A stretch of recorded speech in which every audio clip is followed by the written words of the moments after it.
Naging matunog muli ang pangalan ni Tony Gonzaga Soriano simula nang magkulab ang ABS-CBN at GMA Network sa bagong celebrity season ng Pinoy Big Brother. Una nang nilinaw noon ng TV host actress na wala nang balak itong bumalik pa sa Pinoy Big Brother bilang host. Eto rin ang direkta niyang inamin nang maitanong ang tungkol sa pagbabalik ng bagong season ng PBB ngayong taon. Hindi na niya ito naiisip dahil sapat na ang 16 na taong pagiging host niya sa Kapamilya reality show.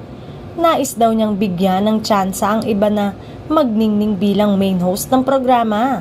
Saad niya, feeling ko, may mga bagong magagaling na host and it's their time to shine. Samantala, kamakailan ay naging sentro ng chika ng mga netizen ang pagtatagpo ni na Tony at former ABS-CBN President Charo Santos Concho. Ang tanong ng netizen, ano raw kaya ang pinagpulungan? May mga hinala na ang ilang netizen, baka magbalik ka pamilya na si Tony na matagal naging host ng Pinoy Big Brother.